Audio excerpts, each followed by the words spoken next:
sa Terra Firma. Nandito si Atty. Oji, corporate legal namin at board secretary, kilala naman nyo. One, regarding dun sa Terra Firma, Valientes negotiation, nag-back down. So, hindi nag-materialize yung deal ng dalawa.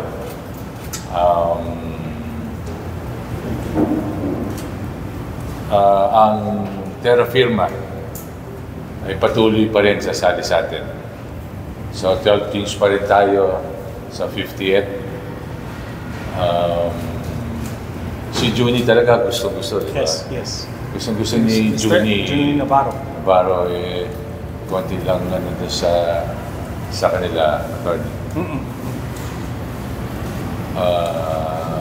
Lang, short and simple lang. May mga tanong ba kayo? Wala na. Marami. Ano naman mangyayari sa mga players ng Terra Firma? Yeah. Well, yung meeting, sinabi ni Governor Bobby na they have their plans already. So, it's something, they have their plans to beef up their lineup.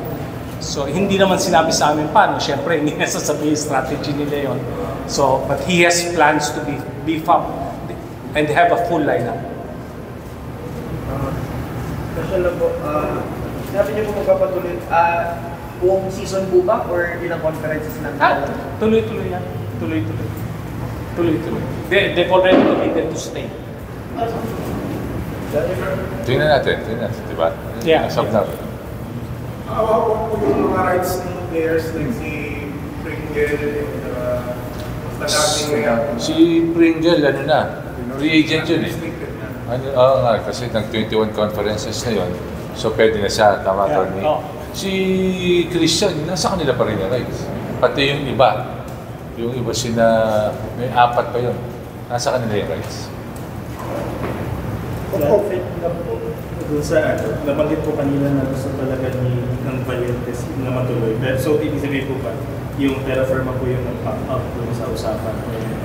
Kaya lumabas, there were terms and requirements by both teams. No? Hindi nag-meet. Siyempre, alam niyo yung negotiation, di ba?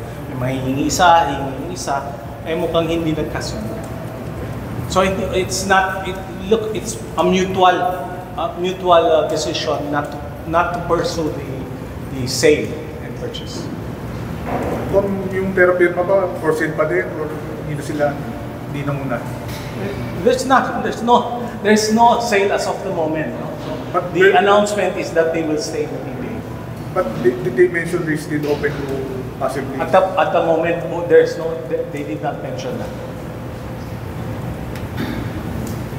Okay. Pwede na sila mag-trade. Modified natural na sila eh. Yes. Team, di ba? As a regular team, yes. So mga ilaks na kayo pare wala na for the meantime. Yung hindi sila pwedeng mag-trade ng... Kasi hindi naman ba? Oras na magsabi sila o kahit sinong team na magsabi na magpo-forsake sila, doon pa lang tayo gagawa ng action. Kung pwede mo laman mag-back down yung Sinabi ko na.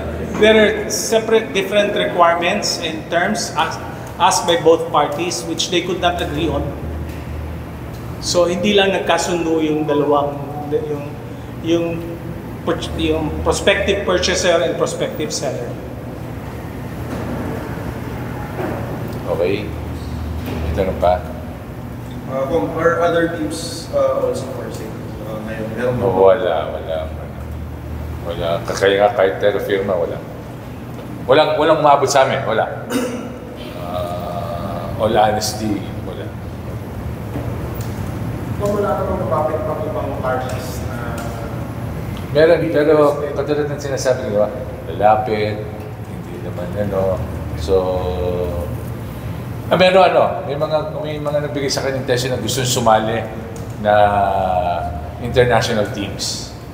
So tingnan din natin, hindi ko din masasabi, pero nagbigay na ng letter of intent. Tingnan natin, kaya kung magkakasundo naman tayo, magkakasundo kami, eh baka sakali meron tayong guest team ulit.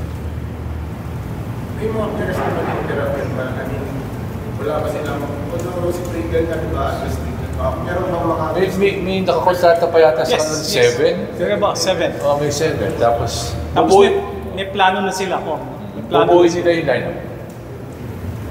About the coach? Hindi ko alam.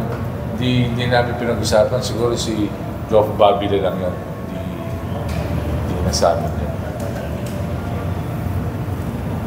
Okay. Maraming salamat. Thank you.